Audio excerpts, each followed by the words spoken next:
ଯାଜପୁରରେ Odisha digital media ମହାସଂଘର ପ୍ରସ୍ତୁତି ବୈଠକ ଆସନ୍ତା 23 ଅଗଷ୍ଟରେ ଯାଜପୁରଠାରେ ଅନୁଷ୍ଠିତ ହେବାକୁ ଯାଉଛି ଓଡ଼ିଶା ଡିଜିଟାଲ ମିଡିଆ ମହାସଂଘ କ୍ଲଷ୍ଟର 1ର ବୃହତ ପ୍ରଶିକ୍ଷଣ ଶିବିର।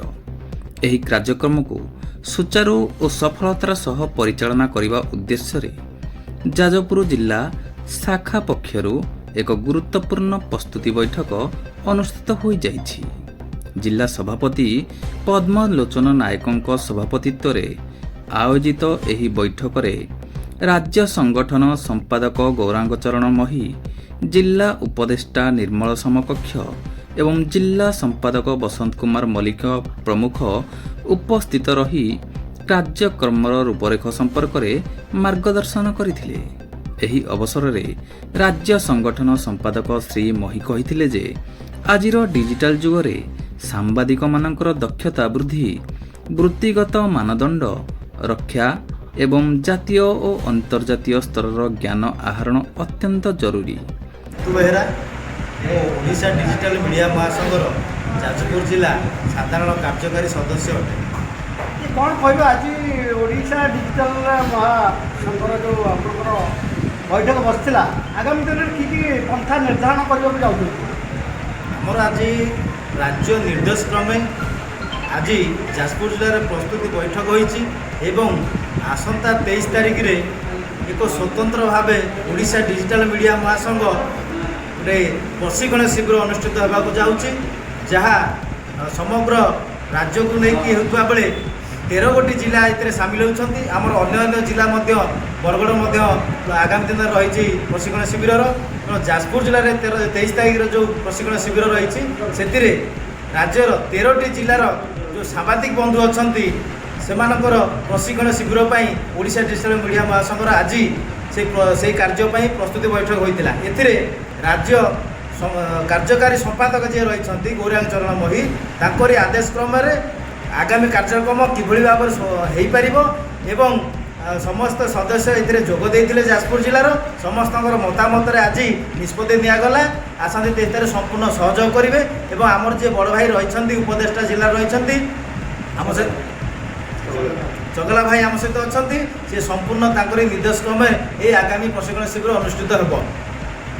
କେଉଁ ବିଷୟ ଉପରେ ଆଲୋଚନା ଅଛି ସେ ବିଷୟରେ ଟିକେ ସାଧାରଣ ଆମକୁ ଟିକେ ପରିଚୟ ଦିଅନ୍ତୁ। ପ୍ରଥମତଃ ODMର ଲକ୍ଷ୍ୟ ରହିଛି ଯେ ଆଜି ଯେଉଁ ସାମ୍ବାଦିକ ବନ୍ଧୁମାନେ ନିର୍ଯାତିତ ହେଉଛନ୍ତି, ତାଙ୍କର ସମ୍ମାନ ହରାଉଥିବା ଅନେକ ଗୁଡ଼ିଏ ଜାଗାରେ ଦେଖିବାକୁ ମିଳୁଛି।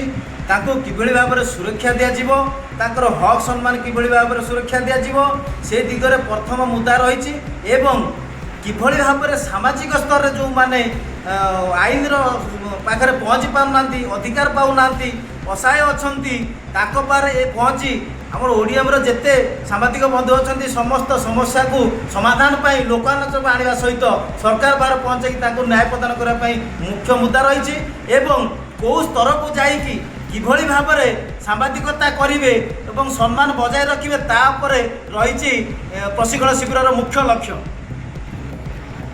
ସନାତନ ରଥ ODM ଜଣେ ସଦସ୍ୟ ଆଜି ଯାଜପୁର ପାଣିକୋଇଲି ସର୍ଟିଫିକେଟରେ ଏକ ବୈଠକ ODM ତରଫରୁ ହୋଇଥିଲା। ଆଗାମୀ ଦିନରେ ODMର ଯେଉଁ ରହିଛି ସାମ୍ବାଦିକମାନଙ୍କୁ ଟ୍ରେନିଂ କ୍ୟାମ୍ପ ହେବାକୁ ଯାଉଛି ସେ ବିଷୟରେ ବିସ୍ତୃତ ଆଲୋଚନା ହେଲା। ଉପସ୍ଥିତ ଆମର ମାର୍ଗଦର୍ଶକ ବଡ଼ ଭାଇ ଥିଲେ, ଜିଲ୍ଲା ନେତୃତ୍ୱ ପୁନା ବାବୁ ଥିଲେ, ଉପସ୍ଥିତ ସମସ୍ତ ସାମ୍ବାଦିକ ଏବଂ ଯାଜପୁର ଜିଲ୍ଲା କମିଟିର ସଭାପତି ସମ୍ପାଦକ ମଧ୍ୟ ଉପସ୍ଥିତ। ଏହି ପରିପ୍ରେକ୍ଷୀରେ ଆଜି ମଧ୍ୟ ଆମ ଯାଜପୁର ଜିଲ୍ଲାର ଯେଉଁ ରହିଛନ୍ତି ସମ୍ପାଦକ ରାଜା ବାବୁଙ୍କର ଜନ୍ମଦିନ ବି ଏ ବର୍ଷରେ ପାଳନ ହୋଇଛି। ଧନ୍ୟବାଦ। ଯେଉଁ ଆଗାମୀ ଦିନରେ ଆପଣଙ୍କର ତାଲିମ କାର୍ଯ୍ୟକ୍ରମ ହେବ ସେ କେଉଁ ଜିଲ୍ଲାକୁ ନେଇକି ହେଉଛି? ପ୍ରାୟ ରାଜ୍ୟର 13 ଗୋଟି ଜିଲ୍ଲାକୁ ନେଇ ହେଉଛି।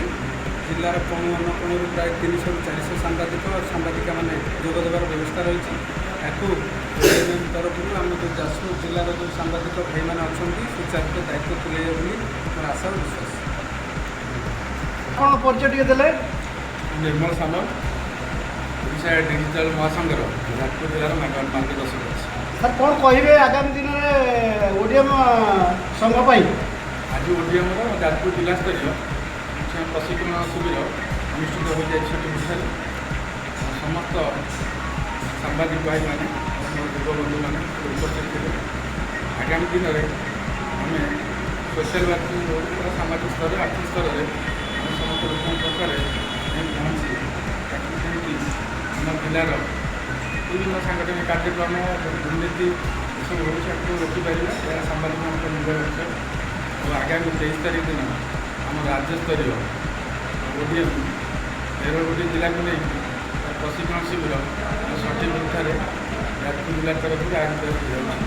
ସେଥିରେ ଆମେ ସମସ୍ତ ସାମ୍ବାଦିକ ମହାସଂଘର ସମସ୍ତ ସଦସ୍ୟମାନେ ସହଯୋଗ କରୁ। ଏହା ଆମର ଦୁଇଟି ରାଜ୍ୟ କାର୍ଯ୍ୟକ୍ରମ ଚାଲିବ। ଆମର କାର୍ଯ୍ୟକ୍ରମ ସ୍ଥିର ସାଂଗଠନିକ ସମ୍ପାଦକ ଗୌରାଞ୍ଚରଣ ମଇ ସମସ୍ତେ ଜାଣନ୍ତି ତୁଲା ମହିଳା ଭାବରେ ଆଜି ଆମର ଯେଉଁ ଯାଜପୁର ଜିଲ୍ଲାରେ ଯେଉଁ ପ୍ରସ୍ତୁତି ବୈଠକ ବସିଥିଲା ତାର ପ୍ରଥମ ମୁଦ୍ଦା ହେଲା ଯେ ଆଗାମୀ ଅଗଷ୍ଟ 23 ତାରିଖ ଦିନ ଆମର ଯେଉଁ ଟ୍ରେନିଂ କ୍ୟାମ୍ପ ରହୁଛି ଅଲ୍ ଓଡ଼ିଶା ବେସିକ୍ରେ ତିନୋଟି ଯେ ସ୍ଥାନ ରହୁଛି। ପ୍ରଥମ କରି ବରଗଡ଼ରେ 16 ତାରିଖ ଦିନ ଅନୁଷ୍ଠିତ ହେଉଛି, ଯାଜପୁରରେ 23 ତାରିଖ ଦିନ ଅଛି, ଅଗଷ୍ଟ 23 ତାରିଖ ଦିନ ଯାଜପୁରରେ, 30 ତାରିଖ ଦିନ ଆମର ବ୍ରହ୍ମପୁର। ତିନୋଟି ଓଡ଼ିଶାର ତିନୋଟି ଜାଗାରେ ଟ୍ରେନିଂ ସେଣ୍ଟର କରାଯାଇଛି। ମୁଖ୍ୟତଃ ଆମର ଆଜି ଆମର ବସିବାର ଅଭିଭାବ ଏଇଠି ଯେ ଆମେ ଆଗାମୀ କିପରି ଭାବରେ ଯାଜପୁର ଜିଲ୍ଲାରେ ଟ୍ରେନିଂ କ୍ୟାମ୍ପକୁ ସୁଚାରୁ ରୂପେ ତୁଲାଇବା ଆଉ 13ଟି ଜିଲ୍ଲାର ଆମ ସାମ୍ବାଦିକମାନେ ଆମର ଯାଜପୁର ଜିଲ୍ଲାରେ ଆସି ଟ୍ରେନିଂ ନେବେ, କିପରି ଭାବରେ ସମ୍ମାନ ସହିତ ସେମାନଙ୍କୁ ଟ୍ରେନିଂ ଦେବା ସହିତ ତାଙ୍କର ରହିବା ଖାଇବା ବନ୍ଦୋବସ୍ତ କରି ଆମେ ତାଙ୍କୁ କିପରି ଭାବରେ ତାଙ୍କୁ ରିଟର୍ଣ୍ଣ କରାଇବା ସେ ବାବଦରେ ଆମର ମୁଖ୍ୟ ଭୂମିକା ଆମ ଯାଜପୁର ଜିଲ୍ଲାରେ ରହୁଥିବାରୁ ଆଜି ସେ ପ୍ରସ୍ତୁତି ବୈଠକରେ ସେ ବାବଦରେ ଆଲୋଚନା ହେଲା। ଆମର ଆଜି ଯେଉଁ ବଡ଼ ଭାଇ ଆମର ଚଗଲା ଭାଇ ତଥା ନିର୍ମଳ ସାମଲ ମହୋଦୟଙ୍କୁ ଆଜି ଆମର ଯାଜପୁର ଜିଲ୍ଲାର ଉପଦେଷ୍ଟା ହିସାବରେ ଆମେ ତାଙ୍କୁ ନିୟୋଜିତ କଲୁ। ତାଙ୍କର ମାର୍ଗଦର୍ଶ ହିସାବରେ ଆମେ ଆଗାମୀ ଦିନରେ ଟ୍ରେନିଂ କ୍ୟାମ୍ପରେ ଆମେ ପାଳନ କରିବା। ସମସ୍ତଙ୍କୁ ମୋର ସହଯୋଗ ନିହାତି ଆବଶ୍ୟକ। ସମସ୍ତେ ସହଯୋଗ କରନ୍ତୁ, ସମସ୍ତେ ଏକତ୍ରିତ ହୁଅନ୍ତୁ। ଯାଜପୁର ଜିଲ୍ଲାର ମାନ ମର୍ଯ୍ୟାଦା ଆଉ ଆମର ଯେଉଁ ଇଜ୍ଜତ ରହିବା କଥା ଆମେ କିପରି ଭାବରେ ଟ୍ରେନିଂ କ୍ୟାମ୍ପକୁ ସୁଚାରୁ ରୂପେ ତୁଲାଇବା ସେଥିପାଇଁ ମୁଁ ଆପଣମାନଙ୍କୁ ନିବେଦନ କରୁଅଛି। ଜୟ ଜଗନ୍ନାଥ। କି କହିବ ବକ୍ତୃତା ଶେଷ।